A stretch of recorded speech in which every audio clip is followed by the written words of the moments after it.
तिळाचे असे अनेक उपयोग आहेत, त्यापैकी एक खास उपयोग तुम्हाला सांगते. तर तीळ हे काळे तीळ असू द्या किंवा पांढरे तीळ असू द्या, तर ह्या तिळाचा खूप असा चांगला उपयोग तुम्हाला मी सांगते. ज्यांना पाळी येत नाही किंवा ज्यांची पाळी उशिरा येते किंवा अडलेली पाळी आहे किंवा काहींना PCODचा प्रॉब्लेम असतो, तर अशा स्त्रियांमध्ये किंवा मुलींमध्ये हा उपयोग खूप महत्त्वाचा ठरू शकतो. तर आपल्याला 1 कप पाण्यामध्ये अर्धा चमचा आपल्याला काळे तीळ असू दे किंवा पांढरे तीळ असू दे, ते घ्यायचे आहे, त्यामध्ये मिक्स करायचे आहे आणि त्यामध्ये अर्धा चमचा आपल्याला गूळ हा ॲड करायचा आहे आणि ह्याचा आपल्याला काढा बनवायचा आहे.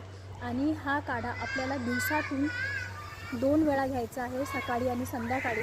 असा प्रयोग आपल्याला 8 दिवस करायचा आहे. तर असं केल्याने आपली पाळी येण्यास मदत ही नक्की होणार आणि हा उपाय तुम्ही नक्की करून बघा आणि तुम्हाला फायदा झाला तर नक्की मला कमेंट बॉक्समध्ये सांगा आणि चॅनलला सबस्क्राईब केलं नसेल तर जरूर सबस्क्राईब करा. धन्यवाद.